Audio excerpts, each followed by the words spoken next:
அனைவருக்கும் வணக்கம். இந்த காணொளியில் ரியல் அனாலிசிஸில் ரீமான் இன்டகிரபிள் டெஃபினிஷன் இன்னும் கொஞ்சம் தேவையான டெஃபினிஷன்ஸ்லாம் நம்ம பார்க்கலாம்.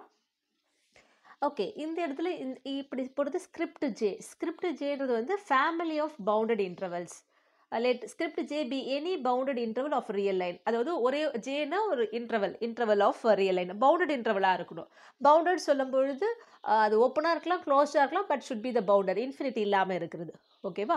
பவுண்டட் இன்டர்வலாக இருக்கணும். அப்போ ஸ்கிரிப்ட் ஜே சொல்லும்போது நிறைய இன்டர்வல் இருக்கும் இல்லையா? இப்போ ஃபேமிலி ஆஃப் பவுண்டட் இன்டர்வல் எடுத்துருக்கோன்னு அர்த்தம். And let F B a bounded real valued function on script J. இந்த இன்டர்வலில் டிஃபைன் பண்ணியிருக்கிற ஒரு பவுண்டட் ரியல் வேல்யூ ஃபங்க்ஷனை தான் நம்ம எஃப்னு எடுத்துக்கிறோம். ஓகே, ஏற்கனவே நம்ம அப்பர் பவுண்ட் லோயர் பவுண்டெல்லாம் படிச்சிருக்கோம், சீக்வன்ஸுக்கு படிச்சிருக்கோம் இல்லையா? இப்போ ஃபங்க்ஷனுக்கு படிக்க போகிறோம். இங்கே ரியல் வேல்யூட ஃபங்க்ஷன் எடுக்கும்போது over the bounded interval. Okay, bounded function over the bounded interval. அப்போ கேபிட்டல் எம்னு சொல்கிறது வந்து upper bound of the bounded function F over the bounded interval. இது ரியல் வேல்யூட ஃபங்க்ஷன், இது ரியல் நம்பர். ஓகே, இந்த unit ஃபுல்லாகவே நம்ம இதை பேஸ் பண்ணி தான் படிக்க போகிறோம். ஓகேவா? ஸோ எம்ன்றது வந்து அப்பர் பவுண்ட். அப்போ upper bound of F over script ஜேவோட டெஃபினேஷன் என்ன அப்படின்னா least upper bound of the function of x, f of x. அப்போ எக்ஸ் எங்கே இருக்குது? Belong to the script J, belong to the bounded interval.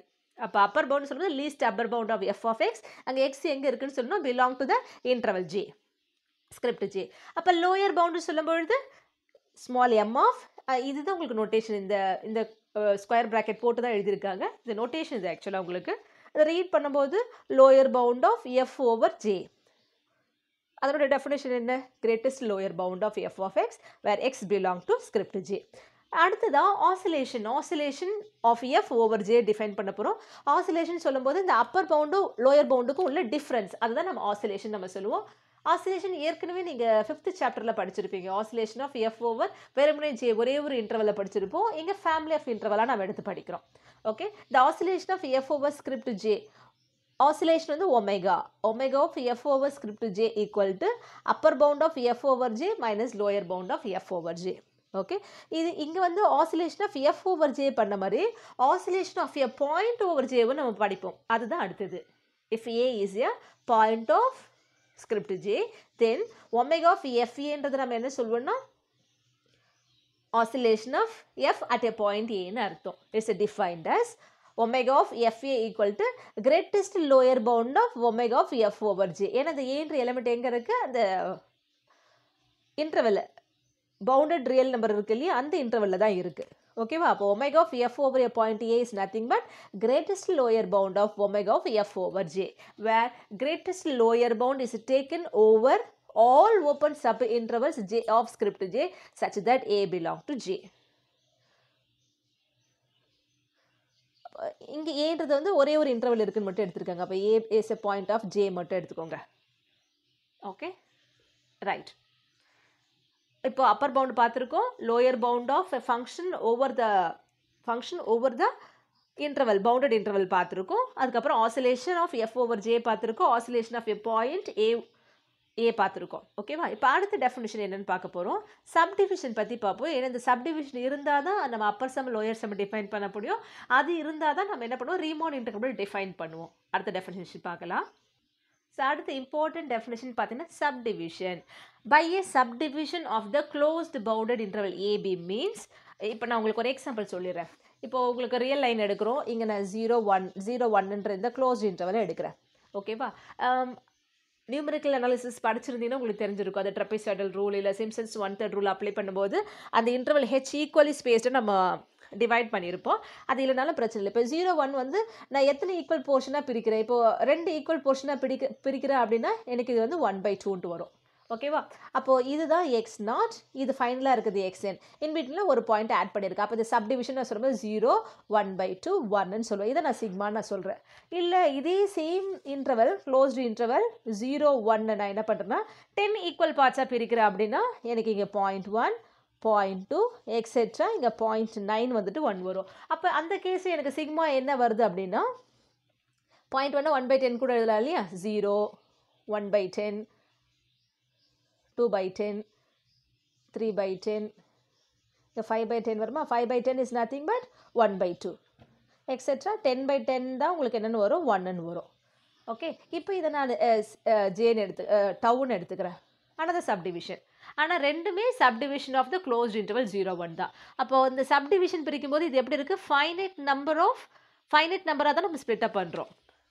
Finite number of சப்செட்ஸாக split up பண்ணுறோம். இப்போ உங்களுக்கு புரிஞ்சிருக்குன்னு நினைக்கிறேன். அப்போ இந்த இன்டர்வல் இப்போ ஜென்ரலாக க்ளோஸ்ட் இன்டர்வல் ஏபி எடுக்கும்போது இந்த ஸ்டார்டிங் பாயிண்ட் தான் ஏ, இது எண்ட் பாயிண்ட் தான் பி. எந்த சப்டிவிஷன் இருந்தாலும் ஸ்டார்டிங் ஏ வந்து எண்ட் பி இருக்குது. அப்போ நம்பர் ஆஃப் சப்டிவிஷன் இன்க்ரீஸ் ஆகுதா டிக்ரீஸ் ஆகுதா, இதில் 2 ஈக்குவல் பார்ட்டாக பிரிச்சிருக்கோம், இதை 10 ஈக்குவல் பார்ட்டாக பிரிச்சிருக்கோம், அவ்வளோதான். இதே 4 ஈக்குவல் பார்ட்டாக பிரிக்கிறோம் அப்படின்னா இதுவே 0 1 இதுதான் வரும்போது நம்ம அந்த இடத்துல அங்கே சப்டிவிஷன் சொல்லும்போது 0 இருக்கும், 0.5 இல்லையா, அப்போ 1/4 1/2 3/4 1. 4 ஈக்குவல்ஸ் பாயிண்ட்னு சொல்லும்போது 5 பாயிண்ட்ஸ் நம்ம இருக்கும், ஃபைனைட் நம்பர் ஆஃப் சப்செட்ஸ். ஓகேவா, ரைட். இப்போ நம்ம சப்டிவிஷன் டெஃபினிஷன் போகலாமா. By a subdivision of the closed bounded interval AB, closed bounded interval, the closed interval, the bracket எழுதிருக்கோம், means finite subset x0 x1 etc xn of closed AB such that இந்த first point தான் A வா இருக்கும், last point தான் B ஆ இருக்கும், between இருக்கிறது எல்லாமே வந்து increasing orderல இருக்கும். இங்கே நம்ம சொல்லும்போது 0 less than 1/2 less than 1. ஏன்னா ரியல் லைன் எடுக்கும்போது டுவர்ட்ஸ் ரைட்டில் போக போக இன்க்ரீஸ் ஆகிட்டே போகும் இல்லையா. இங்கே எழுதும்போது அது போல் தான் எழுதுவோம் நம்ம, 0 less than 1/10 less than 2/10 etc less than 1. Okay, so அப்போ ஜென்ரலாக எழுதும்போது x0 less than x1 less than etc less than xn. இந்த x0 is nothing but A, இந்த xn is nothing but B. Okay, அதான் the end points of the bounded interval. இப்போ புரிஞ்சிருக்குன்னு நினைக்கிறேன். இதுதான் subdivision. Okay, if sigma and tau are subdivision of AB, then sigma is a tau is a refinement of sigma if sigma contained in tau. அதாவது sigma tau ரெண்டுமே subdivision of the same closed bounded interval. நான் இங்கே சொன்னேன் இல்லையா, இந்த sigma இது ஒன்று எடுத்துக்கோங்க, tau இது ஒன்று எடுத்துக்கோங்க, ரெண்டுமே எதனோட subdivision, closed interval 0 1 ஓட subdivision. இங்கே 2 ஈக்குவல் பார்ட்டாக பிரிச்சிருக்கோம், இங்கே 10 ஈக்குவல் பார்ட்டாக பிரிச்சிருக்கோம். இந்த sigma வந்து contained in tau இல்லையா, சிக்மா வந்து கண்டென்ட் இன் டவ். இது எப்படி நமக்கு கிடச்சிருக்கு, இந்த சிக்மாவில் இன்னும் பாயிண்ட்ஸ் நாம இன்க்ளூட் பண்ணியிருக்கோம், சப்டிவிஷனை இன்க்ரீஸ் பண்ணும்போது இந்த டவ் கிடச்சிருக்கு. அப்போ சிக்மா கண்டென்ட் இன் டவ், அப்போ இந்த டவ்வை தான் நம்ம என்னென்னு சொல்கிறோம், ரீஃபைன்மெண்ட் ஆஃப் சிக்மான்னு நம்ம சொல்கிறோம். இப்போ பாருங்கள், if sigma and tau are subdivision of close interval AB, same இன்டர்வலுக்கு 2 சப்டிவிஷன் இருக்குது, then tau is a refinement of sigma if sigma contained in tau, sigma is a subset of tau. Okay, that is நான் சொன்னது தான் இங்கே எழுதியிருக்கேன் மறுபடியும். Tau is a refinement of sigma means that the subdivision tau is obtained from the subdivision sigma by adding more points of the subdivision.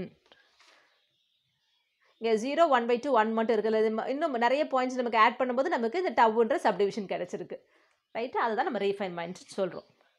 Okay, அடுத்த definition. அப்போது first நம்ம subdivision பார்த்துருக்கோம், அடுத்தது ரீஃபைன்மெண்ட் பார்த்துருக்கோம். எது பெருசாக இருக்கோ அதுதான் tau is refinement of sigma நம்ம சொல்கிறோம். Tau is refinement of sigma. அப்போ sigma contained in tau, sigma is a subset of tau. Okay, right. அடுத்து காம்போனன்ட் ஆஃப் இன்டர்வல் பார்க்கலாம். இஃப் சிக்மான்றது வந்து ஒரு சப்டிவிஷன், அப்போ இது அந்த சப்டிவிஷன் சொல்லும்போது finite subset. Sigma equal to the set x0 x1 etc xn is a subdivision of the closed bounded interval AB. Then the closed interval, இது நம்ம ஒவ்வொன்றுத்தையும் தனித்தனியாக ஒரு க்ளோஸ்ட் இன்டர்வலாக நம்ம சொல்லலாம். அப்போது x0 to x1 ஒரு க்ளோஸ்ட் இன்டர்வல், அது I1 எடுக்கிறேன், x1 to x2ன்றது அடுத்த க்ளோஸ்ட் இன்டர்வல், அடுத்தது இது IN. அப்போ n ஈக்குவல் பார்ட்ஸாக பிரிச்சிருக்குன்னு அர்த்தம், n ஈக்குவல் இன்டர்வல்ஸாக இருக்குது. இதை தான் நம்ம காம்போனன்ட்ஸ் இன்டர்வல் ஆஃப் சிக்மான்னு சொல்கிறோம். அப்போ இந்த இடத்துல நம்ம எடுக்கிறோம் இல்லையா, 0 1/2 1னா இதை நம்ம என்ன பண்ணிக்கலாம், அப்போ I1 equal to closed interval 0, 1/2, I2 equal to closed interval 1/2, 1. அப்போ அப்போ இந்த சப்டிவிஷனுக்கு எத்தனை காம்போனன்ட்ஸ் இருக்குது, 2 காம்போனன்ட்ஸ் இருக்குது. இங்கே நம்ம 10 ஈக்குவல் பார்ட்ஸாக பிரிச்சிருக்கோம் இல்லையா, அப்போ I1 ஈக்குவல் டு நமக்கு என்ன வரும், closed interval 0, 1/10. I2 equal to closed interval 1/10, 2/10 etcetera. கடைசியில் இருக்கிறது I10. I10 equal to 9/10, 10/10 1. அப்போ இதுக்கு 10 காம்போனன்ட்ஸ் இருக்குதுன்னு அர்த்தம். அதை காம்போனன்ட் ஆஃப் இன்டர்வல்னு சொல்கிறோம். காம்போனன்ட் இன்டர்வல் ஆஃப் சிக்மா, சிக்மான்றது வந்து சப்டிவிஷன். ஓகே, அப்போ இது வரைக்கும் நம்ம என்ன பார்த்துருக்கோம், ஃபஸ்ட்டில் ஸ்டார்டிங்கில் வந்து அப்பர் பவுண்ட் பார்த்தோம், லோயர் பவுண்ட் பார்த்தோம், ஆசிலேஷன் பார்த்தோம். அடுத்தது நம்ம என்ன பண்ணியிருக்கோம், ஆசிலேஷனை 2 பார்த்துருக்கோம். ஆசிலேஷன் அபவுட் த இன்டர்வல் பார்த்தோம், ஆசிலேஷன் ஆஃப் எ பாயிண்ட் பார்த்துருக்கோம். அடுத்து subdivision, refinement, component of the interval. இப்போ நம்ம என்ன டிஃபைன் பண்ண போகிறோம்னா அப்பர் சம்மை டிஃபைன் பண்ண போகிறோம். அப்போ இந்த யூனிட் ஃபுல்லாகவே நம்ம எங்கெல்லாம் எஃப் பார்க்குறோமோ அந்த எஃப்ன்றது வந்து என்ன ஃபங்க்ஷனாக இருக்கோ bounded function on the closed bounded interval. இது எப்போவே இந்த ரீமான் இன்டர்வல் ஃபுல்லாகவே இதுதான் bounded function on the closed bounded இன்டர்வல்ன்றதை நம்ம மறக்கவே கூடாது. Let f be a bounded function on the closed bounded interval a comma b. அப்போ இன்டர்வல் இருக்குதுனாலே அங்கே நமக்கு என்ன இருக்குன்னு அர்த்தம், ஒரு சப்டிவிஷன் இருக்குன்னு அர்த்தம். ஓகேவா? Let sigma P any subdivision of close interval AB. இப்போ இந்த அப்பர் சம்மை நம்ம டிஃபைன் பண்ண போகிறோம். அப்பர் சம் வந்து u, capital U of F over sigma. அப்போ அப்பர் சம்மை டிஃபைன் பண்ணும்போது ஒரு ஃபங்க்ஷன் இருக்கணும், அதுக்கப்புறம் சப்டிவிஷன் இருக்கணும். இது ரெண்டும் இருந்தால் தான் நம்ம என்ன பண்ண முடியும், அப்பர் சம்மை டிஃபைன் பண்ண முடியுன்றதை மைண்டில் வச்சுக்கணும். ஓகேவா? The upper sum capital U of F over sigma for f corresponding to sigma defined as எப்படி டிஃபைன் பண்ணுறாங்க பாருங்கள். upper sum of f over sigma equal to summation of. அப்போ அப்பர் சம் வருதுன்னா இங்கே அப்பர் பவுண்ட் வருது. ஓகேவா? இப்போ நான் இங்கே சொன்னேன் இல்லையா, எப்போல்லாம் நம்ம சிக்மாவை டிஃபைன் பண்ணுறோமோ அவங்க காம்போனன்ட்ஸ் இருக்குன்னு அர்த்தம். அப்போ அப்பர் சம்மை டிஃபைன் பண்ணும்போது அப்பர் பவுண்டும் அதனோட காம்போனன்ட்ஸும் சேர்த்து நம்ம எழுதணும்னு அர்த்தம். Okay, upper sum of F over sigma equal to summation k equal to 1 to n. இங்கே அப்பர் சம்ன்றதால upper bound capital M of F over. நம்ம அப்பர் பவுண்டை டிஃபைன் பண்ணும்போது நம்ம இங்கே என்ன வச்சுருக்கோன்னு பாருங்கள். அப்பர் பவுண்டோட டெஃபினேஷனில் இன்டர்வல் தான் இருக்கணும். ஆனால் நம்ம இங்கே அப்பர் சம்மில் எதை வச்சுருக்கோம், எஃப் ஓவர் சிக்மா சப்டிவிஷன் எடுத்திருக்கோம். அப்போ சப்டிவிஷன் வச்சு நம்ம எப்படி டிஃபைன் பண்ண முடியும், அப்போ சப்டிவிஷனில் காம்போனண்ட் வந்து நமக்கு இன்டர்வல் வந்துடும். அப்போ upper bound of F over IK into modulus of IK. இந்த மாடுலஸ் ஆஃப் ஐகேன்றது நமக்கு என்னது, லென்த் ஆஃப் த இன்டர்வல்னு அர்த்தம். ஓகே, ஸோ மறுபடியும் சொல்கிறேன், upper bound of F over sigma. சிக்மான்றது வந்து சப்டிவிஷன். அப்போ அப்பர் இது வந்து அப்பர் சம் இது. ஓகேவா? அப்பர் சம்மை நம்ம டிஃபைன் பண்ணும்போது summation k equal to 1 to n.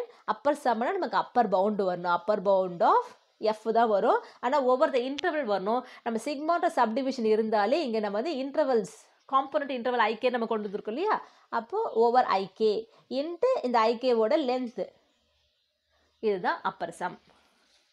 Okay, where I1, I2 etcetera IN are component interval of sigma. அப்போ இதே போல் லோயர் சம் என்ன வரும்னு சொல்லுங்கள் பார்ப்போம். லோயர் சம் அப்போ L of F over sigma. சம்முன்னு பேசினாலே நமக்கு என்ன வரணும், சப்டிவிஷன் வரணும். ஆனால் இந்த லோயர் சம் எதை பேஸ் பண்ணியிருக்கோம், லோயர் பவுண்டை பேஸ் பண்ணியிருக்கோம். அப்போ summation k equal to 1 to n. Lower sum lower bound வரும்போது small m of F over. இங்கே சப்டிவிஷன் இருக்குது, ஆனால் இங்கே எழுதும்போது நம்ம இன்டர்வல் எழுதணும். அப்போ காம்போனண்ட் இன்டர்வல் ஐகேவை எழுதுகிறோம் into length of the interval. அவ்வளோதான். வந்துருச்சா பாருங்கள்.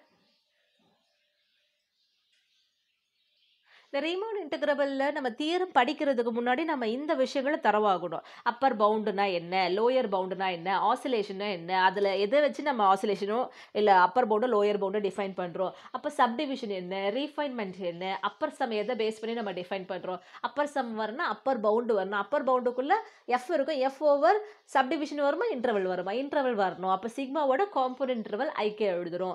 லோயர் சம்னா இங்கே லோயர் பவுண்டு வரணும். லோயர் பவுண்ட் ஆஃப் இங்கேயும் எஃப் இருக்கும், இங்கேயும் எஃப் இருக்கும். ஆனால் சம்மில் வந்து சப்டிவிஷன் இருக்கும், பவுண்டில் வரும்போது இன்டர்வல் தான் இருக்கணுன்ற விஷயம் ஞாபகம் இருந்துச்சுன்னா அடுத்தடுத்த தியரங்கள் பார்க்கறதுக்கு நமக்கு எளிமையாக இருக்கும். முதல்ல இந்த டெஃபினேஷன்லாம் தரவு பண்ணிக்கோங்க. அடுத்த காணொளியில் அடுத்த தியரம் பார்க்கலாம். நன்றி, வணக்கம்.